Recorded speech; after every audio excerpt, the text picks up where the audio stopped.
Um, I would request everybody to be seated. We are soon going to start.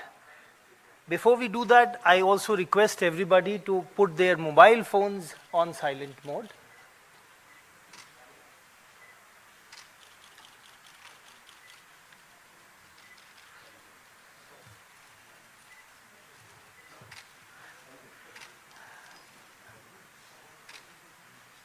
So we welcome everybody on the occasion of the 6th lecture of Prime Minister's lecture series on Shri Narasimha Rao, called The Life and Legacy of P.V. Narasimha Rao, for which we have the honor of having the Chief Minister of Andhra Pradesh, Mr. Chandrababu Naidu, with us.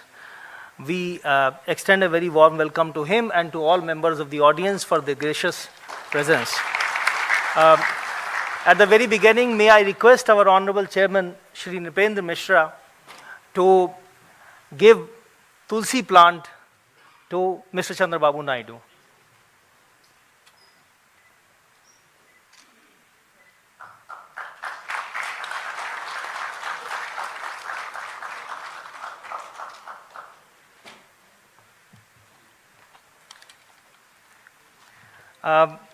May I now request Honorable Chairman to deliver his formal welcome address.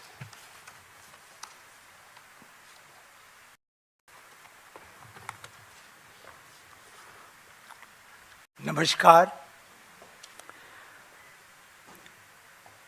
It is an honor and privilege to welcome the Chief Minister of Andhra Pradesh, Shri Nara Chandrababu Naidu, who generously accepted our invite to deliver a lecture on the life and legacy of P.V. Narasimha Rao, the person known as Mr. Deng in democracy. Shri Naidu is one of the most respected and admired statesmen of India. He is acknowledged with good governance, developmental focused leadership, visionary thinking, and has a distinguished political career spanning over 47 years, including 4 terms as Chief Minister. He is widely recognized for transforming governance and pioneering reforms in technology and infrastructure. His contributions have earned him admiration both nationally and abroad.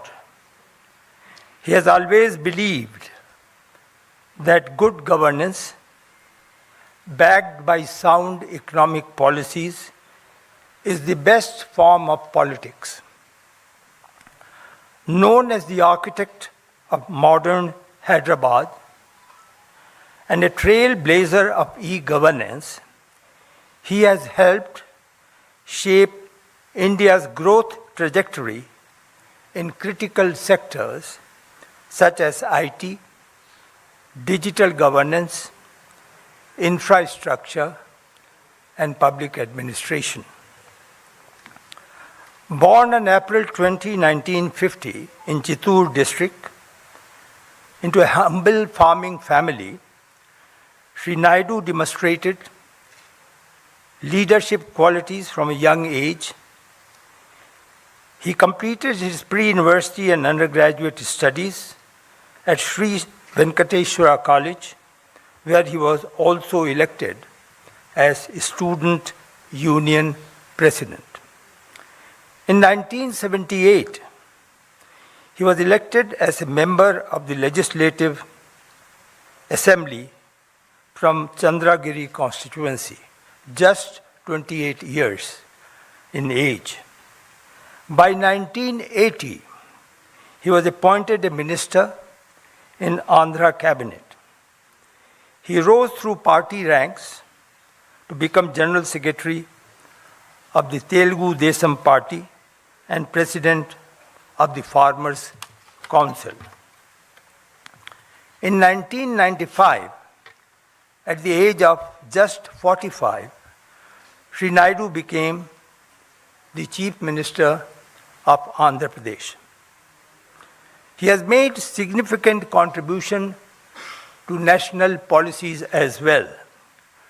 Sri Naidu proposed the concept of the Golden Quadrilateral Highway Network during the Prime Minister tenure of Shri Atalji and contributed to telecom policy reforms. In fact, I was telecom secretary and I can corroborate. He was the one who contributed to telecom policy reforms, opened it up, that laid the foundation of India's IT revolution. Shri Naidu led the integration of technology into governance and served as convener of the Committee on Digital Payments. He championed civil aviation reforms by supporting the open sky policy.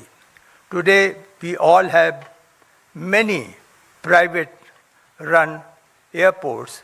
All that concept was suggested by him and fortunately adopted.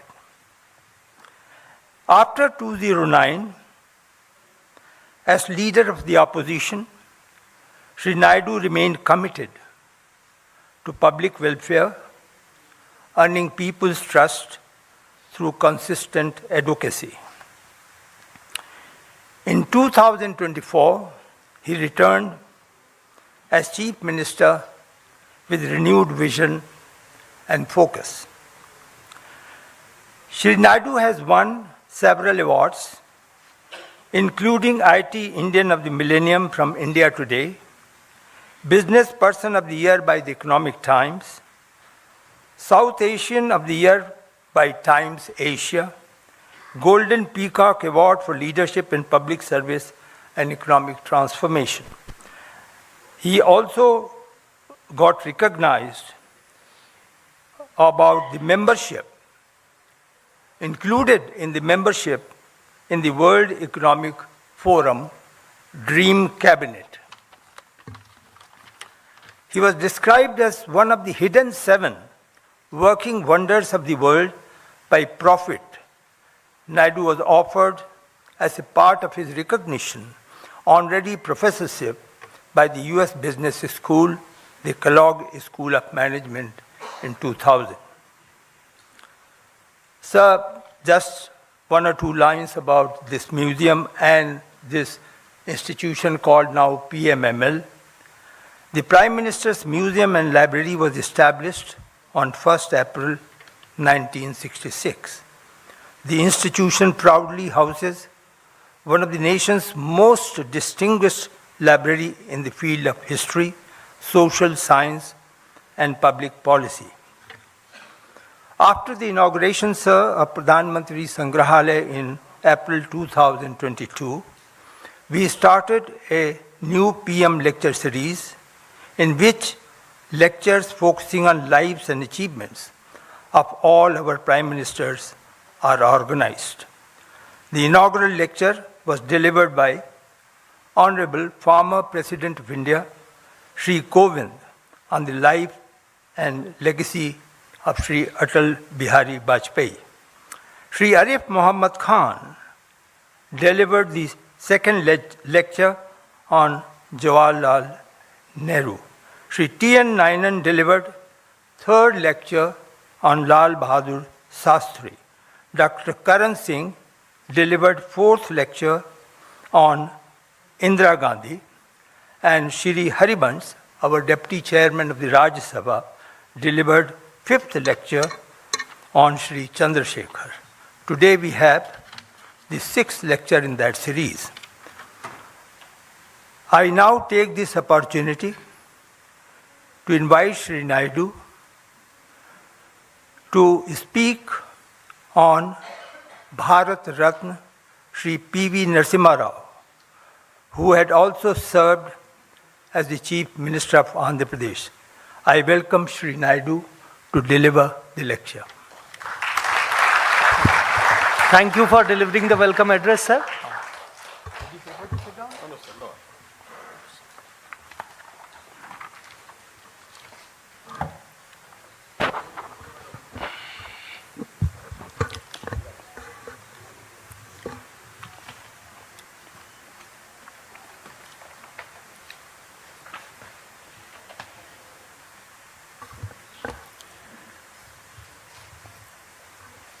Chairman,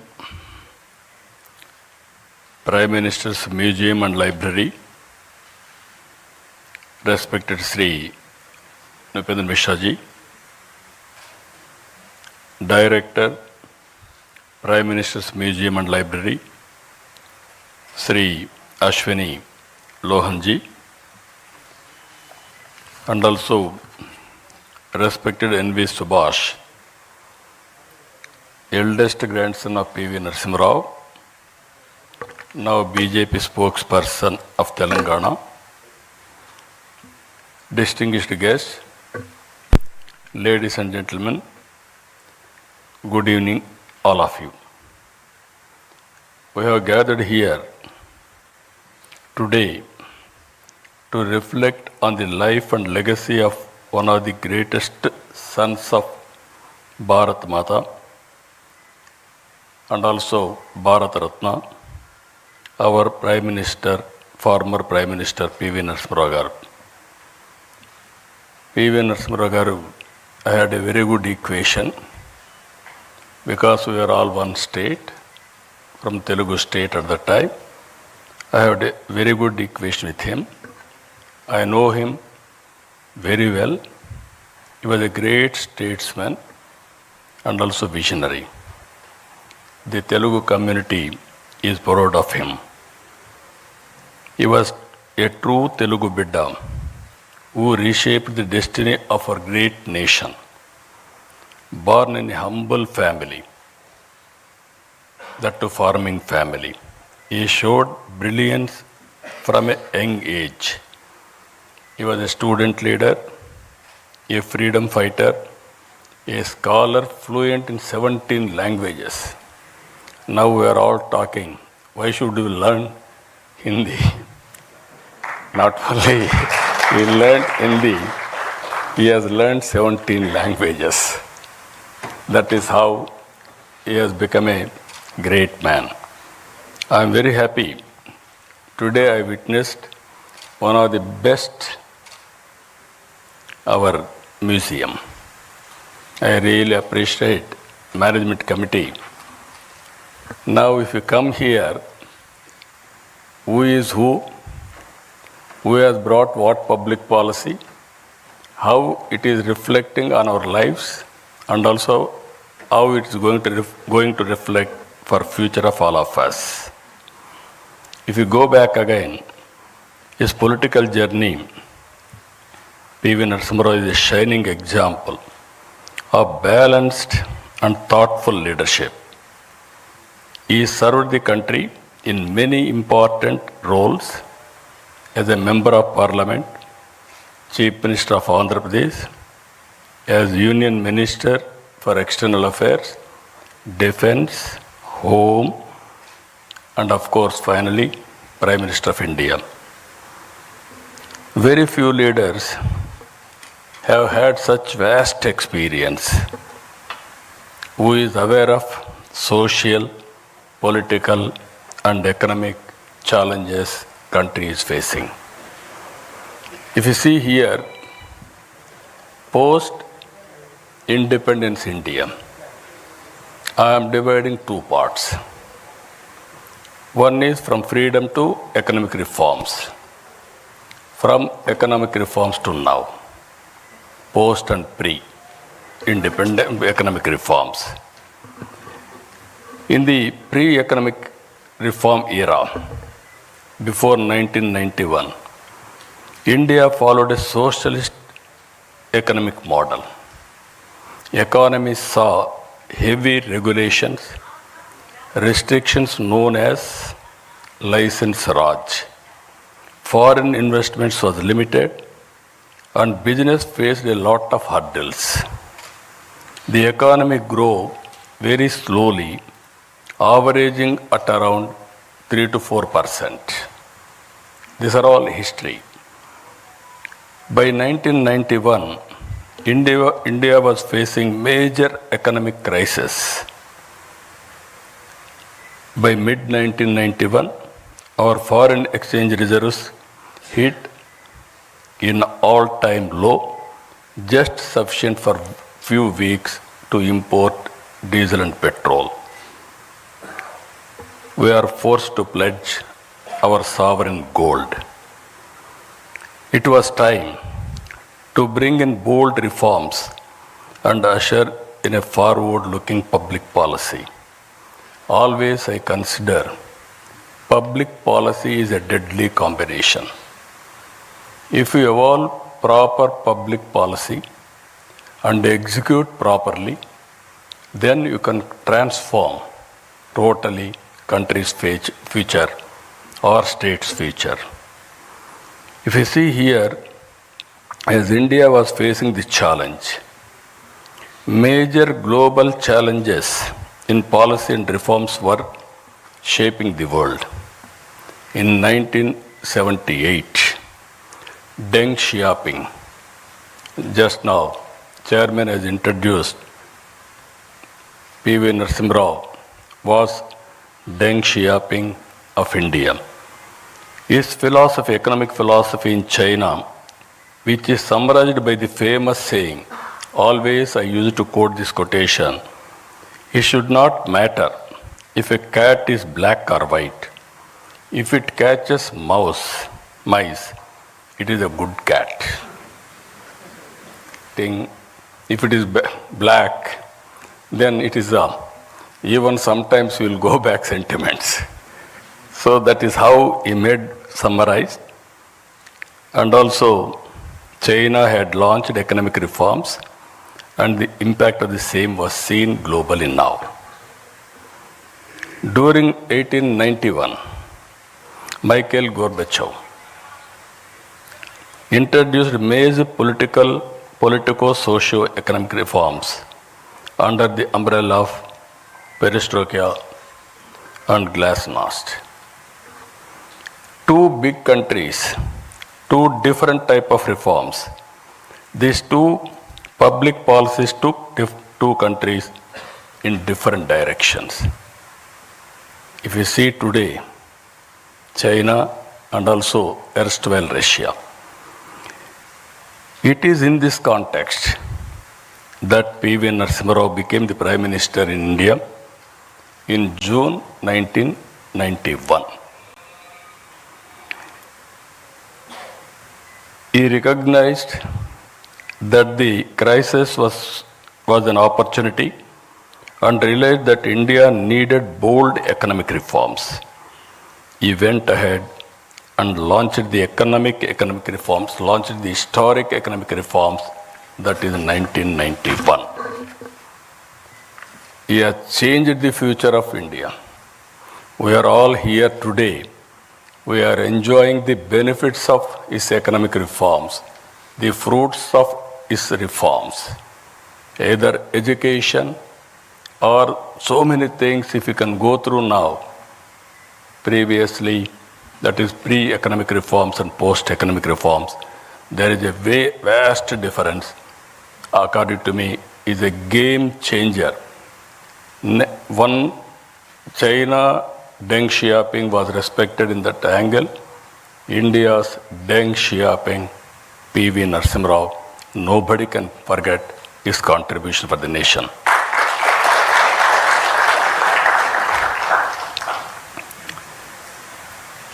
It is important to note that he was heading a minority government, not comfortable government. To bring in bold reform, political consensus is required. Because of his political acumen, he was able to convince all stakeholders and bring consensus across all political parties beyond their political ideologies. Some intellectuals, friends are there, even media. At that time, India used to talk Some parties are talking communism, some parties are talking capitalism, some people are talking socialism. But to convince all these people and bring in one platform, it's very difficult. That is the greatest achievement P.V. Narasimha Rao garu was able to achieve. I really compliment him. P.V. Narasimha Rao garu ended the license Raj and made it easier to start and run businesses. He opened up the Indian economy to foreign investment. He reduced import duties, simplified taxes, and allowed private and foreign players into many sectors. He removed restrictions on trade and brought in financial reforms. Thanks to reforms, India's balance of payments crisis was addressed. Economy opened up and started slowly growing steadily. The reforms helped improve the overall economic environment and set the stage for future growth. Because of these reforms, around 1995, IT revolution has come. Indians has taken first mover advantage in IT. And also today, we are having a windfall gain. That is where demographic dividend. All countries are facing aging problem.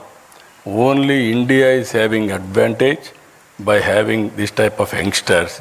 They are the future. I am 100% confident India will become very powerful in course of time. Because of this combination of three strengths, economic reforms, first mover advantage in IT, and democratic dividend, India started moving ahead. After Narasimha Rao ji, Atal Bihar Vajpayee ji laid the solid foundation for the development of physical infrastructure and telecom revolution in this country. I am very fortunate I was associated with him. Napendra Mishra ji was with Prime Minister as Principal Secretary at that time. We had a wonderful time. He was able to achieve major milestones in the field of infrastructure projects, national highways, airports, ports, power projects, telecom, and setting up of information technology and industrial parks to boost industrial production and exports. India witnessed, that was his era. Nobody can forget about his contribution.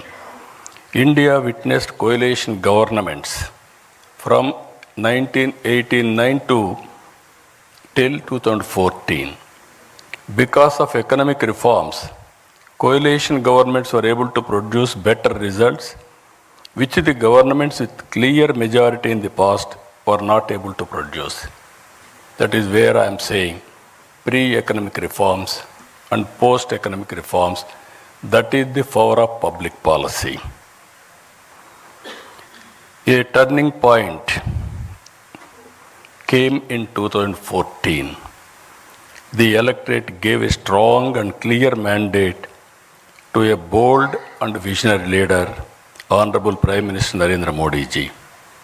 He brought bold initiatives like Digital India, Make in India, Startup India, and Atmanirbhar Bharat. Under the leadership of Prime Minister Narendra Modi ji, India entered a new phase, one marked by confidence, clarity of purpose, and bold decision making. Under his leadership, India has moved from the 11th largest economy in 2014 to 4th largest economy in 2025. India became the 3rd largest economy by 2028. Modi ji brought not just political stability, but also a renewed sense of national pride and global respect. His strong stand against terrorism showed the world that India could no longer stay silent in the face of threats. Good relationship across all countries has become the hallmark of his policy for global good. The goal is not just to grow fast, but to grow fairly, where every citizen, every region, every sector shares fruits of progress.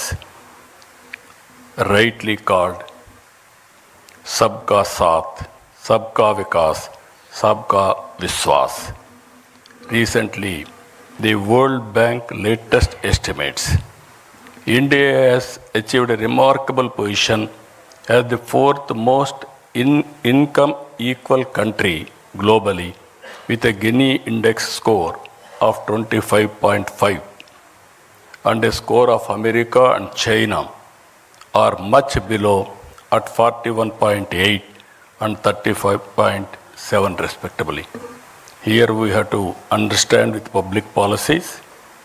Public policy is meant for people, not to make more and more rich. Wealth has to be created. Under the same time, even haves and have-nots, the difference we have to reduce continuously. That is the best policy Narendra Modi ji has brought. I really compliment him. Better than America, better than China, that is India has achieved for the last 11 years. Over 17.1 crore Indians have been lifted out of extreme poverty in the last decade, a testament to the success of Narendra Modi ji. Modi ji has translated the hopes of a young nation into action through initiatives in infrastructure, digital transformation, welfare, and international diplomacy. For a good public policy to achieve its maximum impact, it is important to have a stable government and a visionary leader.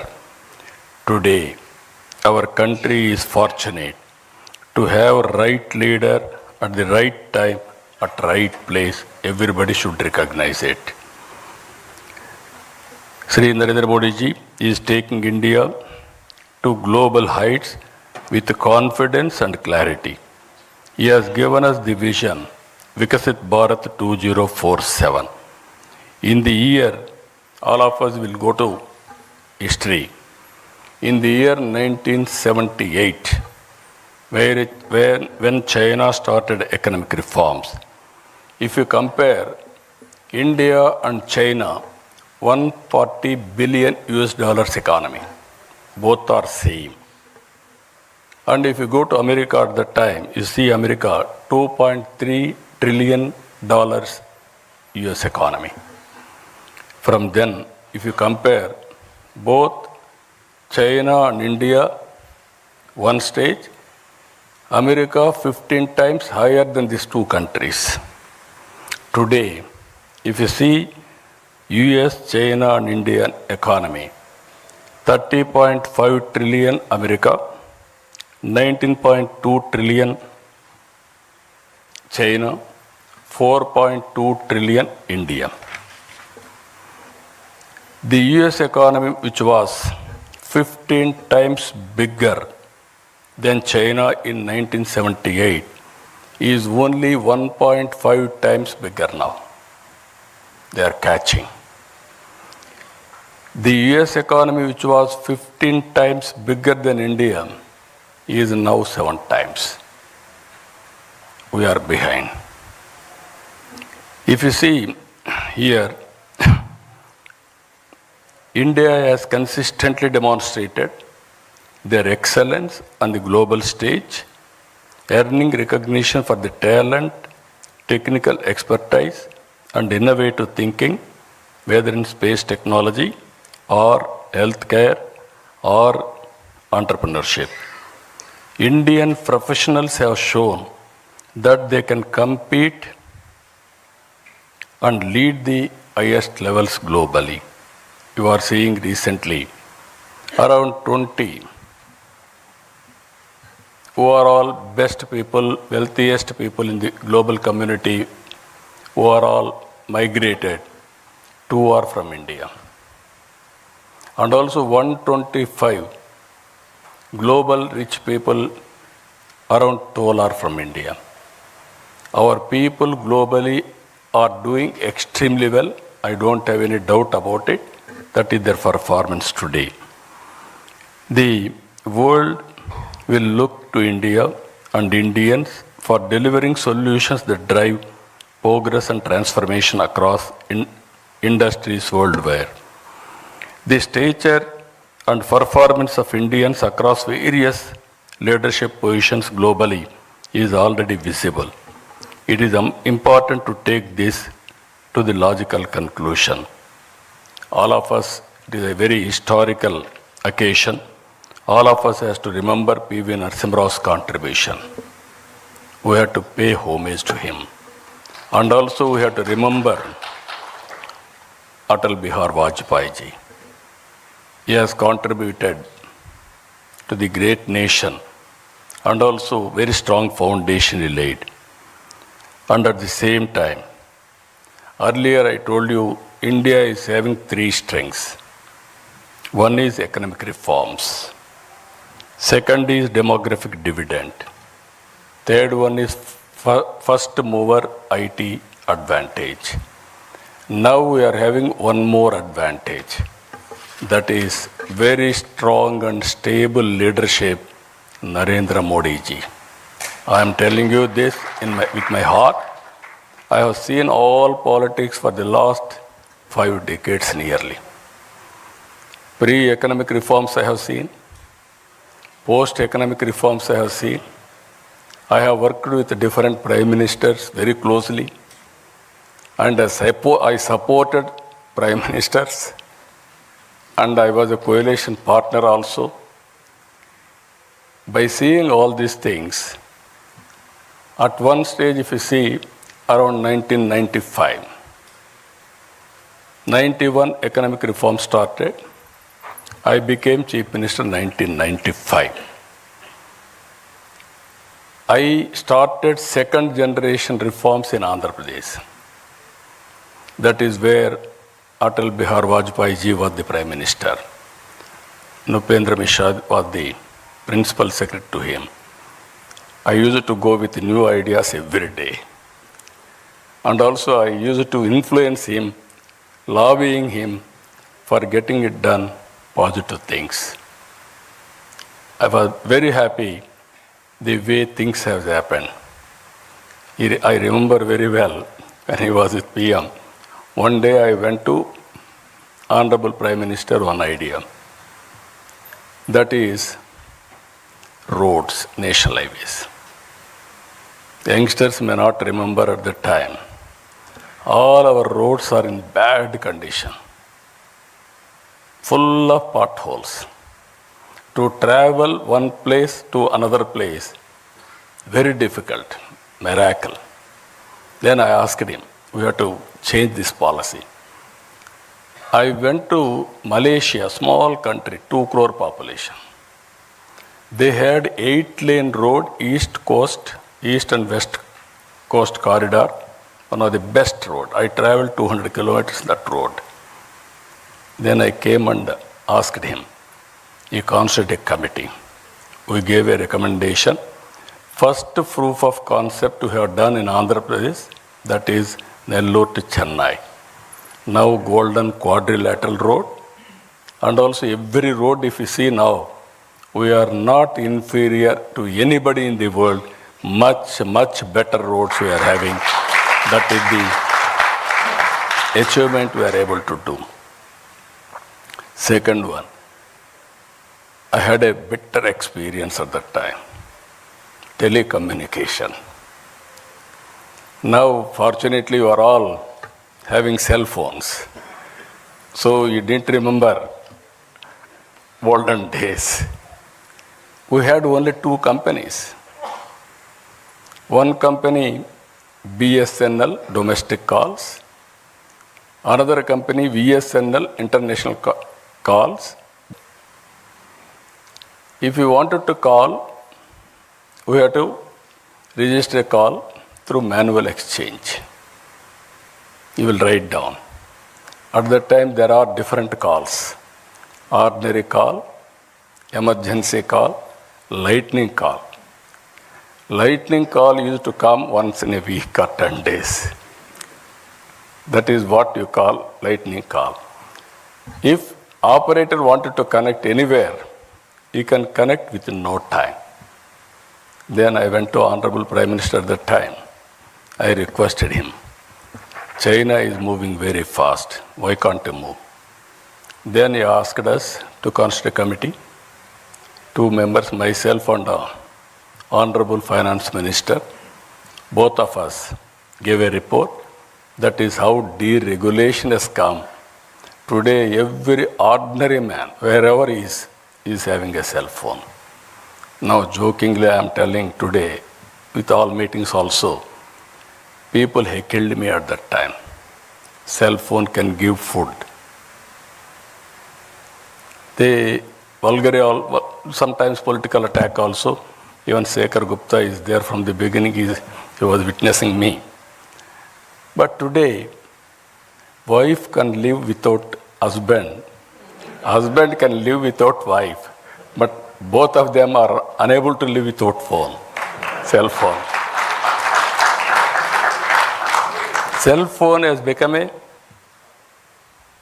biggest instrument wherever you are, whatever you want to do. Only cell phone is enough to complete your transactions, identity, business, or you wanted to. Nowadays, so many things. This is where I am saying. When I started iTech City with IT, that was during Vajpayee period. That was in Hyderabad. Now I am going Quantum Valley with artificial intelligence in Amaravati. This is the first of its kind in India now.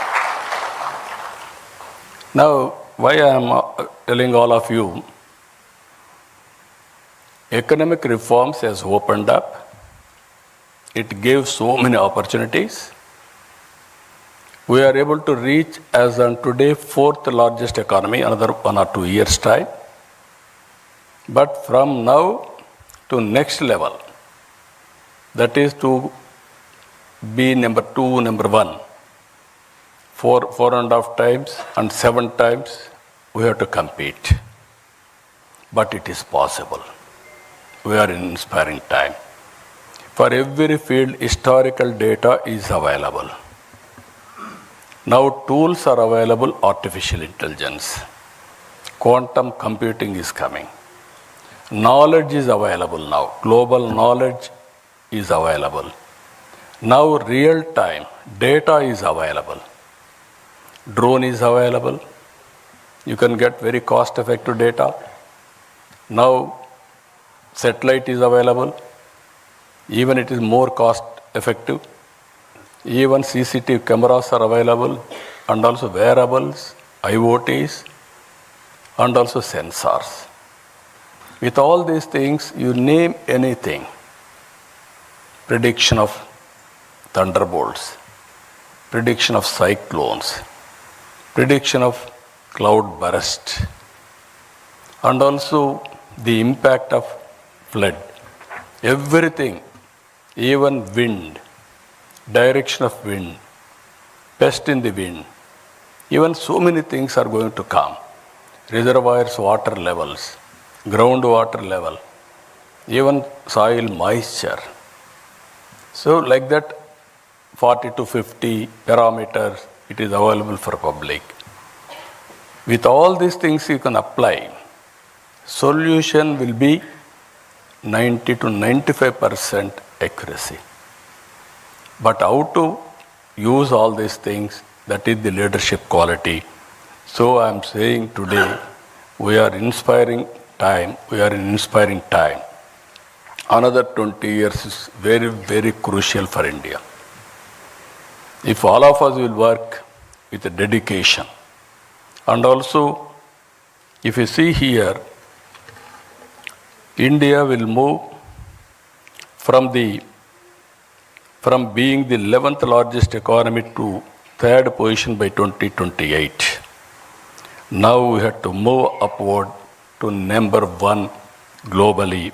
It is possible, but you wanted to achieve 4.5 times China, 7 times America. But with the determination, at the helm of affairs, strong leadership, that is Narendra Modi ji, all of us will work, and I am 100% confident by 2047 we will be number one economy in the world. That is the great country we are heading, great occasion all of us are having. So, ladies and gentlemen, I say with this confidence, when we celebrate 100 years of independence in 2047, India will be number one economy in the world. The Indian community will be number one, and Indians will lead the world in skills, ideas, and innovations. Only through unity, hard work, and shaped sense of purpose we move forward. Again, I am very happy. This committee is doing extremely good work. Museum committee is doing very good work. At one place, I was able to recollect all public policies started by different prime ministers. Great memories for me for the last 45 years. I have seen sometimes in leadership also, if you can go through, some people are great visionaries. Some people are great performers. Some people are mediocres. Some people are destroyers. All kinds of leaders we are seeing. But all of us should know whom to trust, how to elect proper leadership, and support continuously. Then only that benefits will come all of us. So I am very happy to address today. I am thankful to them for inviting me to share some of my thoughts and my experiences. With this, I am thanking all of you. Thank you. Thank you, Vanda. Thank you, sir, for delivering a highly illuminating lecture on the transformative contribution of Mr. Narasimha Rao to the making of modern India. Now I would like to request the three students of Kendriya Vidyalaya, that is Navya, Anushka and Dev, who had participated in an essay competition. During the last lecture of this Prime Minister's lecture series organized on Mr. Chandrasekhar, the three prizes are to be given by the Honorable Chief Minister of Andhra Pradesh. May I request, sir, are you? Yes, come this way. वो कहाँ है prize? दी आगे आइए हाँ ये हटा लीजिए. The first prize for essay competition goes to Navya from Kendriya Vidyalaya.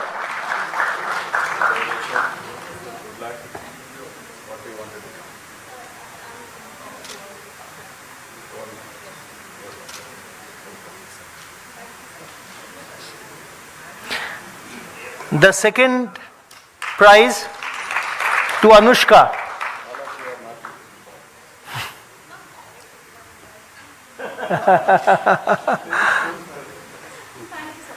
And the third prize goes to... I am searching for good politicians, young politicians. Nobody is preferring politics. Everybody is preferring either all India services or business or some good career, scientist, all these things. Yeah. This is where all of us has to talk. Youngsters we have to attract to politics also. Then only good leadership will come. We are at the end of the day, public policies are made by politicians, not bureaucracy. That is the great problem in this country with public trust. The second prize, Anushka.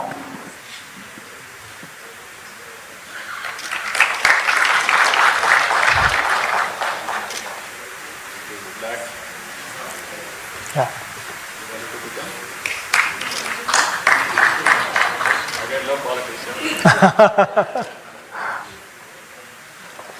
And the third prize goes to Dev.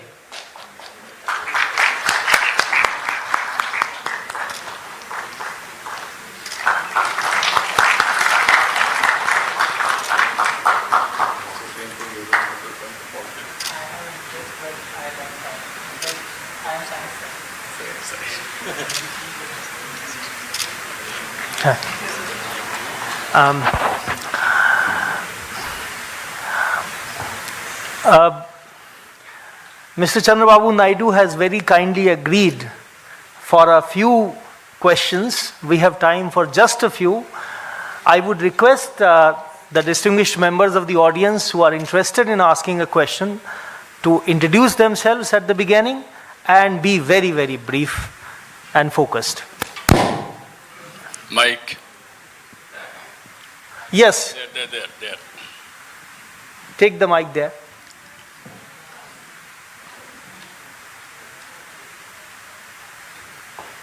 Distinguished Chief Minister of my state where I was born. My name is Srinivas Kumar Erapotu, Global Vice President for International Federation of Electric Vehicle Association. I have a personal request to you for the state and I'll hand it over to you. And my question immediately is, 2047 is the period we are all looking for and hope we are all, some of us are really alive. And before that, what are the key measures, what are the key specifics that the citizens have to follow, the political system has to follow, and the governments have to follow, number one. And the second one is, how do we reduce the walls between each of these parameters? Thank you. Thank you. No, very simple. 2047 is a reality. With proper public policy, good public policy, execution by good leader, strong leader, it is possible to achieve 2047, Vikasit Bharat. My aim is to reach third place, it is automatic. From there, to become first one with effort. Suppose Honorable Prime Minister is leading the country.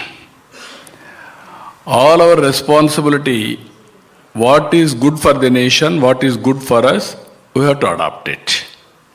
Then only it is possible. Always I am saying, hard work is no longer relevant. Smart work is, we need smart work. Earlier we used to carry so much of luggage or hard work, agriculture, everything. Now everywhere machines have come, automation has come, and things are happening very drastically. Some people are having even today some doubts, can we grow that fast? Our Indians have proved. I can say proudly, 20-25 years time, you go anywhere in the world, highest per capita income earners are Indians. That is a great contribution within 25 years' time. If India with a dedication will work, it is possible. Again, one more question, what you are asking, how to work together. If you practice yoga, meditation, yoga for 5-10 minutes, half an hour, spend 1 hour for yourself, you will see the change. That is where simple things, little bit mindset change, you are going to achieve abnormal results. Thank you. Yeah, please take the mic to the young man there. Yes. Please be brief. Yeah. My name is Satvik Devarapur. I am doing a master's in philosophy from Please speak a bit louder. My name is Satvik Devarapur. I am doing my master's in philosophy from the University of Delhi. as you rightly pointed out, we have a perfect democratic privilege. And as well, you also talked a lot about encouragement of youth in politics. So what reforms do you envision for Andhra Pradesh? Technological education and encouragement of youth in politics. What reforms and what public policy might you envision for your government? No, I started my reforms, so many reforms. As you rightly mentioned, Government of India has started quantum machine. America is having Silicon Valley.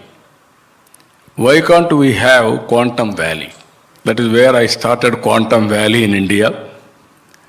Second one, not only talking, quantum computers we are going to get by 1st January 2026, we are going to operate in India with quantum computing. For that, people like you have to write algorithms now. That is where I am bringing curriculum changes with public policies, everything. Second one, as you rightly mentioned, youngsters in politics. Today, my parliamentary party is the youngest parliamentary party in parliament. All are youngsters. My Ram Mohan Naidu, who is civil aviation minister, is the youngest minister in the cabinet, central cabinet. That is how we brought so many youngsters. And also my MLAs are also all are youngsters and educated. It is where conscious decision as a political party we are taking for better impact and also better results. So not only talking, with execution, we are going to achieve all these things. So at least now you must get some inspiration. I asked one more youngster here, are you interested in politics? He said, sir, I am interested, but I am interested now in technology. That is where you are all escaping. Yes. The next question. No, please come. Pleasure to meet you. The greatness of Sri P.V. Narayan, son of course, and a senior lawyer, the Supreme Court has fought Uncle P.V.'s inner circle. And his greatness was first discovered by Pandit Jawaharlal Nehru in the year 1961. And he used to act as an interpreter. And Jawaharlal Nehru, in his Twist with Destiny speech, would say, peace is indivisible, so is freedom, so is prosperity, and so is disaster in the one world which is no longer can be broken into isolated fragments.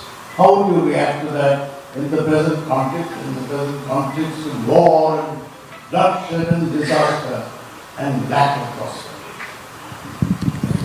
Thank you. Oh yes, all over the world now ego problems. And also we are creating unrest. There I really appreciate Honorable Prime Minister.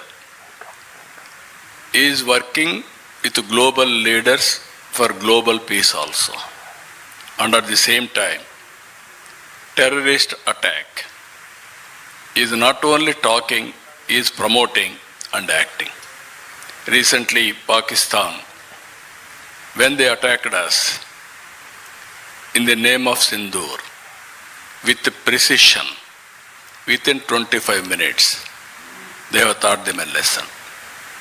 But we are not against Pakistan and any other country. If they come on our border or they create any terror or any violence on us, we are not going to tolerate. That message is important. That is how he has given message. Everybody should confine like this. Then there will be global peace. That is what I am saying. Yes. Yes, I was my question is that we are finding that as far as the nursing house criticism is concerned, it is that we are finding that a lot of services and a lot of modern industries are growing. But as far as agriculture is lagging behind, and some of the domestic even industry, traditional industries like arts and crafts they are also not performing that well after this liberalization period. So how can we take that forward, so that we can have much more fair and equitable growth for our masses, So what is your time? What's on that? Thank you. No, there are some traditional occupations or industries. For example, your food habits have been changed. Earlier, all of us used to eat only wheat or rice or little bit vegetables. Today, we are eating only protein, especially fruits or vegetables or millets. This is where food habits have changed. Now, agriculture practices you have to change. Then only we will survive. Always transformation in society. All economies have started with agriculture, then industry, then service. Now, Indian economy has gone to service sector, and also industry is developing to little, but based on agriculture even today predominant. It will take some time, but ultimately agriculture always we have to support. Governments has to support and handhold, then only they will survive. Compared to living standards, those who are in services or IT sector, all these things, they are getting more money by way of salaries, everything. But farmers are not getting that type of money, but they are also having aspirations to educate their children, living standards, everything, their expectations are different. How to match this? This is where again public policies. That is where I told you, in India, equitable distribution is better compared to China and America. America, there is a wealth. More focused on few individuals or 10%, 20%, 30% like that. India is more equitable, but that is not enough. That is where I am saying P3, public-private partnership. That is where we created roads, telecom, power, education, everything. In the process, some people earn money, they have become wealthiest persons. But inequalities in society are picking up even today. This is where I am saying P4, public-private people's partnership. Top 10% of high net worth individuals has to adopt bottom 20% of poor people, last mile. It is a continuous process. We have to give back to the society. Today you have seen Bill Gates. 99% of his wealth is transferring for charity. Recently Vedanta, they are also giving 75%. Give back to the society has become a reality now. So these are all new concepts, we have to work it out. And at the same time, public policies are very important. What type of society we need in future? We want to replicate America or replicate some other countries or equitable society so that everybody should have better living standards. Then only there is a meaning for wealth. Otherwise there is no meaning. Even people like us are working day and night. Whom sake? Not to make billionaires and trillionaires. At the end of the day, we wanted to make poor people happy and having better living standards. That is our idea. Thank you. Honorable Chief Minister has talked about demographic dividend being one of the greatest strengths of India. So the last question, the chance for a very brief last question goes to the young lady who has been raising her hand from the beginning. Please be very brief. No. Yes, please be brief. I'm Shrishi from TV1 My question was, we are assuming India to stand as the first nation, the highest ranking nation in 2047. But my question is, we are not only behind in IT sector. So we are having a lot many areas we are lacking behind. There are not many areas where people are in need of government relief. There are not many sectors that should be taken care of. So what are your plans, not only for Andhra Pradesh, but for whole nation? What is your vision? Yes. Thank you. Thank you. I am very happy your youngster, she is having great social responsibility towards the nation He asked a very good question. I congratulate her. First of all, you start developing economy. Then only wealth will be created. Then that wealth, how to redistribute for overall development. That is very important. As you rightly mentioned now, there are some sectors are not doing well. There are some families are not doing well. Some regions are not doing well. This is where we have to work together, how to plan each sector to move forward, each region how to take forward. For all our background, if you can go through, there is a historical reason, there is an economic reason, there is a political reason. I can say one thing here, India is very great country in my view, not only economic, all these things. Our forefathers and sisters have inherited legacy of family life. If you go to anywhere, America, marriages are on contract, divorces are common. Other countries, if you go, this type of stable families are not there. That is the gift we are all inherited. Family gives security in all round, either health security or financial security or sometimes happiness. If all of us will go home, have a cup of coffee with family members, then you forget about all tensions. That is the biggest advantage Indians are having. Now in India, if you can go through other religions also, all Indian families are like that, more or less. This is a new culture. I am assuring you, time will come, things are happening now, overall development will come. That is where I am saying public policy. That is only public policy will be created by politicians, not citizens. You may vote for us, I have to create a public policy. That is where game changer. P.V. Narasimha Rao, 1991, he started economic reforms. Earlier, 3%, 4% growth. Now we are able to reach 6, 7, 8%, but there is a potential to reach 10% plus. If we reach 10% growth, then we can reach new heights, that is above China, even America.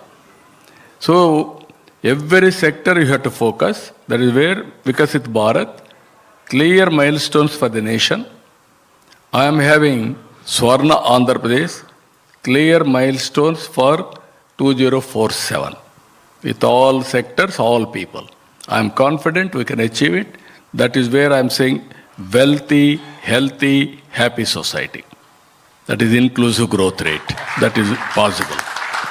Thank you, sir, for agreeing for this Q&A session. We have we don't have time. We have run out of time. We have a very distinguished audience today. The son of late Shri Narasimha Rao, Mr. Prabhakar Rao, and the grandson, Mr. N.V. Subhash are there. I would like to now invite them to come to the stage to present a shawl to Honorable Chief Minister. We are having any shawls? Yeah. You have to give. No. Family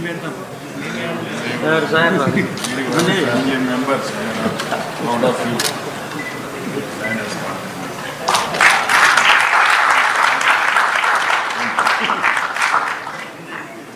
Thank you so much.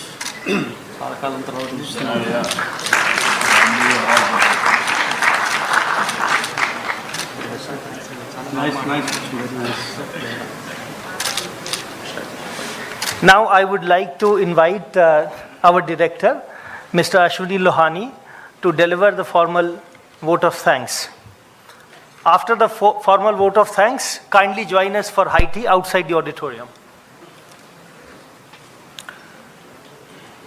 Thank you, Ravi. Today we heard a wonderful lecture on the life and legacy of P.V. Narasimha Rao, ex-Prime Minister, organized under the Prime Minister Lecture Series by the Center for Contemporary Studies in the Prime Minister's Museum and Library. We are indeed grateful to the dynamic Chief Minister of Andhra Pradesh, Honorable Chandrababu Naidu Garu, for accepting our request and delivering an interesting, informative and captivating lecture. Your visit, sir, has been inspirational for all of us. We are deeply honored. Thank you very much, sir. Thank you very much. We are also thankful to the Honorable Minister of State for Communications, Dr. Chandrasekhar Garu, and the Honorable Members of Parliament who are present for gracing the event. Thank you very much, sirs. Thank you, members of the media, for covering this landmark event. A big thank you to all the esteemed guests, ladies and gentlemen, for a gracious presence, and the young children, young school children. Thanks are also due to Mr. Nipet Mishra Garu, Chairman Executive Council, and Dr. Sur Prakash Garu, Member of the Executive Council, for the constant support and guidance. And lastly, I would like to thank all the officers and staff of the Prime Minister's Museum and Library for their continuous efforts towards achieving excellence and for organizing today's event successfully. Thank you all. Jai Hind.